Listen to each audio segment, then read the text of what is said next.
Hi everyone, welcome to Nisha edu hub. So ഇന്ന് നമ്മൾ പഠിക്കാൻ പോകുന്നത് ഒരു പ്രധാനപ്പെട്ട ഒരു ടോപ്പിക്കാണ്. ഇമ്പോർട്ടൻറ്റ് റിറ്റ്സിനെ കുറിച്ചാണ്. ഇമ്പോർട്ടൻറ്റ് റിറ്റുകളെ കുറിച്ചാണ് നമ്മൾ പഠിക്കാൻ പോകുന്നത്.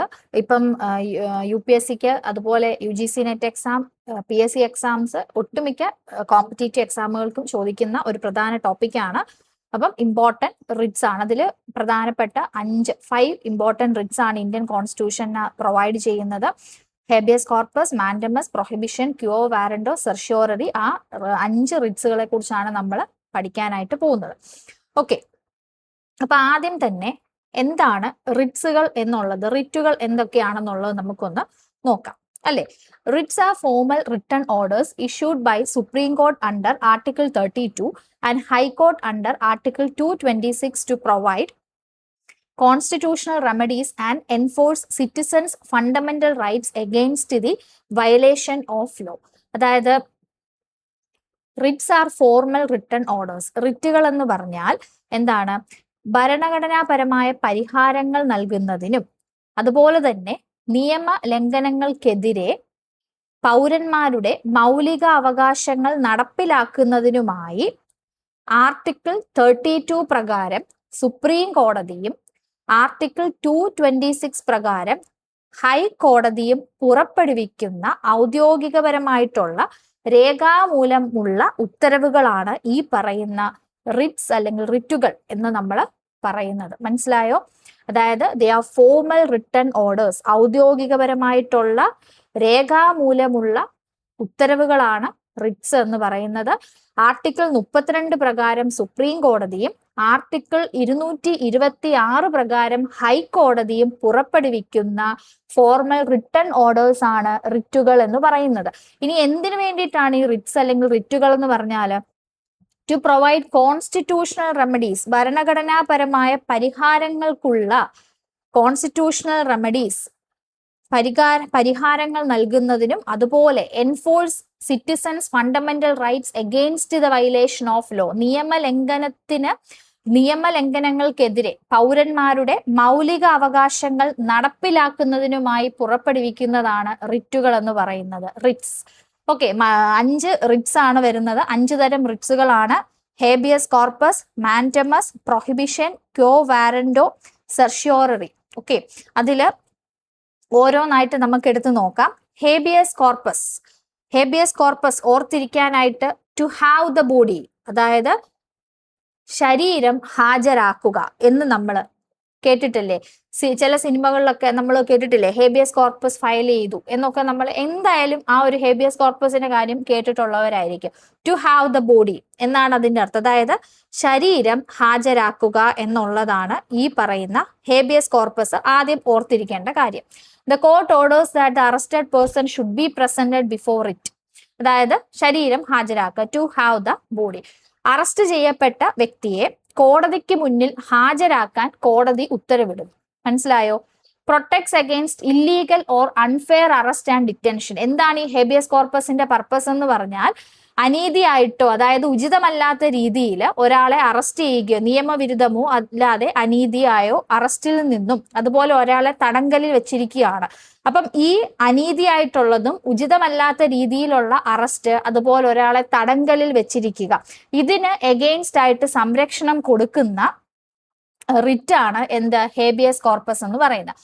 Orders authorities to bring the detained person physically before the court. അതായത് തടവിലാക്കപ്പെട്ട വ്യക്തിയെ കോടതിക്ക് മുന്നിൽ നേരിട്ട് ഹാജരാക്കാൻ അധികാരികളോട് ആവശ്യപ്പെടുന്ന റിറ്റാണ് ഈ പറയുന്ന ഹേബിയസ് കോർപ്പസ് എന്ന് പറയുന്നത്. അതായത് ടു ഹാവ് ദ ബോഡി, ശരീരം ഹാജരാക്കുക. ഒരു വ്യക്തിയെ അന്യായമായിട്ടോ അനീതിയായിട്ടോ നിയമപരം അല്ലാതെയോ ഉചിതമല്ലാത്ത രീതിയിലായിട്ട് അറസ്റ്റ് ചെയ്ത് തടങ്കലിൽ പാർപ്പിച്ചിട്ടുണ്ടെങ്കിൽ ആ തടങ്കലിൽ പാർപ്പിച്ച വ്യക്തിയെ കോടതിക്ക് മുന്നിൽ നേരിട്ട് ഹാജരാക്കാൻ ഉത്തരവ് പുറപ്പെടുവിക്കുന്ന റിറ്റ്, അതാണ് ഹേബിയസ് കോർപ്പസ് എന്ന് പറയുന്നത്.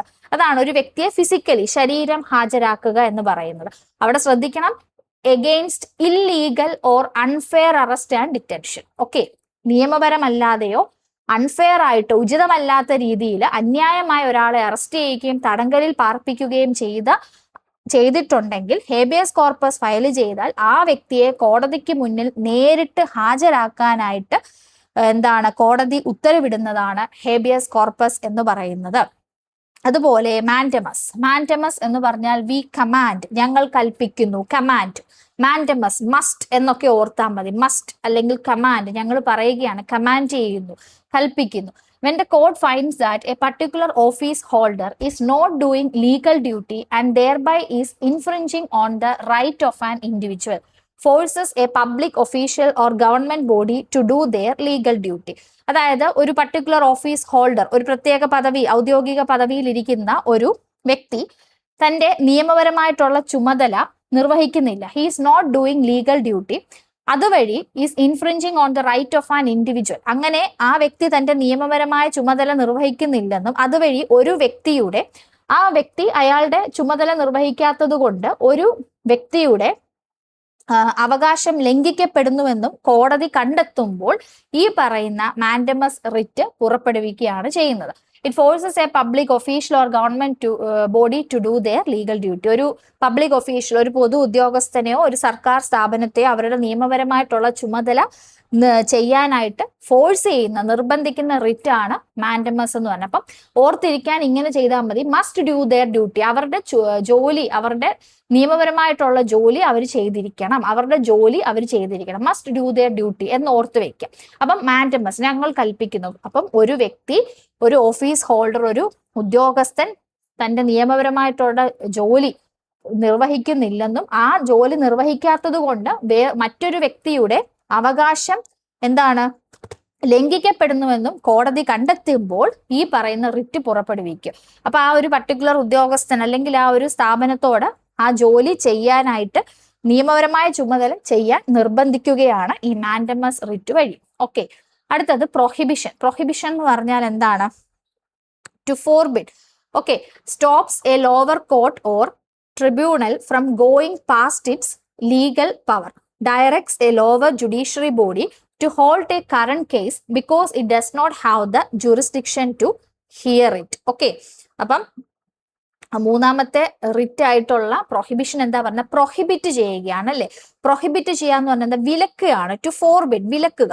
It stops a lower court or tribunal from going past its legal power. ഒരു ലോവർ കോർട്ട്, ഒരു കീഴ്ക്കോടതിയോ അല്ലെങ്കിൽ ഒരു ട്രൈബ്യൂണലോ അവരുടെ നിയമപരമായിട്ടുള്ള അധികാര പരിധിക്കും അപ്പുറം പോവുകയാണെങ്കിൽ, from going past its legal power, ആ കീഴ്ക്കോടതിയോ ഒരു ട്രിബ്യൂണലിന്റെയോ അധികാര പരിധിക്കും അപ്പുറം പോകുന്നതിൽ നിന്നും ആ പറയുന്ന കീഴ്ക്കോടതി അല്ലെങ്കിൽ ട്രിബ്യൂണലിനെ തടയുന്ന ഉത്തരവാദിത്തം, ദാറ്റ് റിറ്റ് ആണ്, ആ ഒരു റിറ്റ് ആണ് ഈ പറയുന്ന prohibition, വിലക്കുക.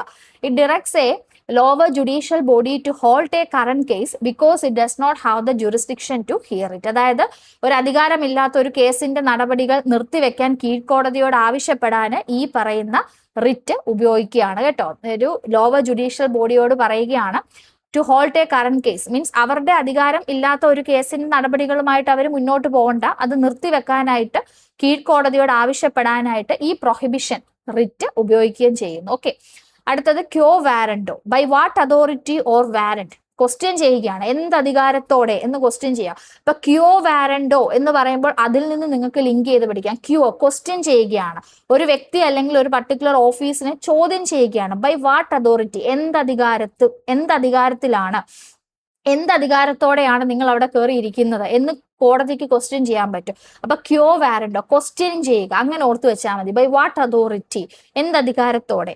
If the court finds that a person is holding office but is not entitled to hold that office, it issues the writ of quo warranto and restrict that person from acting as an office holder. അതായത് ഒരു വ്യക്തി ഏത് നിയമപരമായിട്ടുള്ള ഒരു അധികാരത്തിൽ അല്ലെങ്കിൽ ഒരു അടിസ്ഥാനത്തിലാണ് ആ ഒരു പബ്ലിക് ഓഫീസ് അവിടെ കയറിയിരിക്കുന്നത് അല്ലെങ്കിൽ ആ ഓഫീസ് ഹോൾഡ് ചെയ്യുന്നത് എന്ന് ചോദ്യം ചെയ്യുന്ന ഉത്തരവാദിത്തമാണ് ഈ പറയുന്ന ക്യോ വാറന്റ്. ബൈ വാട്ട് അതോറിറ്റി, എന്ത് അധികാരത്തിലാണ് നിങ്ങൾ അവിടെ കയറിയിരിക്കുന്നത് എന്ന് ക്വസ്റ്റ്യൻ ചെയ്യുന്നതാണ് ഈ പറയുന്ന റിറ്റ് എന്ന് പറയുന്നത്. ഓക്കെ, എന്നിട്ട് എന്താ ചെയ്യുന്നത്? Restrict that person from acting as A office holder. ഒരാൾക്ക് അർഹതയില്ലാത്ത ആ ഒരു പദവി വഹിക്കുന്നു, ഇപ്പം അർഹതയില്ല, ആ ഒരു ഓഫീസ് അല്ലെങ്കിൽ ആ ഒരു ജോലിയിൽ ഇരിക്കാനായിട്ട് അർഹതയില്ല, ആ ഒരു പദവിയിൽ ഇരിക്കാൻ ഒരാൾക്ക് അർഹതയില്ലാത്ത പദവിയാണ് വഹിക്കുന്നതെന്ന് കോടതിക്ക് ബോധ്യപ്പെട്ടാൽ ഈ പറയുന്ന ക്യോ വാറന്റോ റിറ്റ് പുറപ്പെടുവിക്കുകയും ആ സ്ഥാനത്ത് തുടരുന്നതിൽ നിന്നും അയാളെ വിലക്കുകയും ചെയ്യുന്നതാണ് ഈ പറയുന്ന ക്യോ വാറന്റോ എന്ന് പറയുന്നത്. മനസ്സിലായോ? അടുത്തത് ലാസ്റ്റ് വൺ, സെർഷ്യോററി. സെർഷ്യോററി ആണ് ടു ബി സർട്ടിഫൈഡ് എന്ന് നമുക്ക് പറയാം. ടു ബി സർട്ടിഫൈഡ് എന്ന് ഓർത്തു വെക്കാം. Under this writ, the court orders a lower court or another authority to transfer a matter pending before it to the higher authority or court. അതായത് certiorari സാക്ഷ്യപ്പെടുത്തേണ്ടത് അല്ലെങ്കിൽ ബോധ്യപ്പെടുത്തേണ്ടത്, to B certified, അത് സാക്ഷ്യപ്പെടുത്തണം അല്ലെങ്കിൽ ബോധ്യപ്പെടുത്തണം. That is certiorari എന്ന് പറഞ്ഞ്. Under this writ, the court orders a lower court or another authority to transfer a matter pending before it to the higher authority or the court. അതായത് എന്താ ചെയ്യേണ്ടത്? Under this writ, ഈ ഒരു writ പ്രകാരം ഒരു കീഴ്ക്കോടതിയോട് അല്ലെങ്കിൽ മറ്റ് അധികാരിയോട് അവരുടെ മുന്നിലുള്ള ഒരു കേസ് അല്ലെങ്കിൽ ഒരു പർട്ടിക്കുലർ വിഷയം ഉയർന്ന അധികാരിക്കോ അല്ലെങ്കിൽ ഉയർന്ന കോടതിക്കോ കൈമാറാനായിട്ട് കോടതി ഉത്തരവിടുന്ന റിറ്റാണ് ഈ പറയുന്ന സെർഷ്യോററി. അപ്പൊ ഇത് വേറൊരു രീതിയിൽ ഓർത്തു വെക്കാം. സാക്ഷ്യപ്പെടുത്തണം അല്ലെങ്കിൽ ട്രാൻസ്ഫർ ചെയ്യുക. ഒരു ലോവർ കോടതിയിലുള്ള ഒരു കേസ് അല്ലെങ്കിൽ ഒരു കാര്യം, ഒരു വിഷയം എന്നുള്ളത് ഉയർന്ന കോടതി അല്ലെങ്കിൽ ഉയർന്ന അധികാരികളിലോട്ട് ട്രാൻസ്ഫർ ചെയ്യണം എന്നുള്ളത് നമുക്ക് സെർഷ്യോററി ട്രാൻസ്ഫർ എന്ന് നമുക്ക് ഓർത്തു വെക്കാൻ പറ്റും. മനസ്സിലായോ? അപ്പൊ ഈ ഒരു റിറ്റ് പ്രകാരം ഒരു കീഴ്ക്കോടതിയോടോ അല്ലെങ്കിൽ മറ്റധികാരിയോടോ മുന്നിൽ, അവരുടെ മുന്നിലുള്ള ഒരു കേസ് എന്ത് ചെയ്യണം? ഉയർന്ന അധികാരിക്കോ കോടതിക്കോ കൈമാറാനായിട്ട് കോടതി ഉത്തരവിടുകയാണ് ചെയ്യുന്നത്. So that is certiorari. Transfer എന്ന് ഓർക്കുക. അപ്പൊ ലോവർ കോർട്ടിലുള്ള കേസ് ഹയർ കോർട്ടിലോട്ട് ട്രാൻസ്ഫർ ചെയ്യുക എന്നുള്ളത് ഓർമ്മ വരും. ഓക്കെ അല്ലേ? അപ്പൊ ഇത്രയും 5 important Ritz, habeas corpus, mandamus, article 32 പ്രകാരം സുപ്രീം കോടതിയും ആർട്ടിക്കിൾ 226 പ്രകാരം ഹൈക്കോടതിയും പുറപ്പെടുവിക്കുന്ന ഫോർമൽ റിട്ടൺ ഓർഡേഴ്സ് ആണ്. അതുപോലെ right to constitutional remedies article 32, അത് ഓർത്തു വെക്കുക. ഭരണഘടനാപരമായ പരിഹാരങ്ങൾക്കുള്ള അവകാശം. ഈ റൈറ്റ് ടു കോൺസ്റ്റിറ്റ്യൂഷണൽ റെമഡീസിനെ, ഈ ഒരു റൈറ്റിനെ doctor BR Ambedkar heart and soul of the Indian constitution എന്നാണ് വിശേഷിപ്പിച്ചത്. അതും കൂടി ഓർത്തു വെക്കുക. So thank U.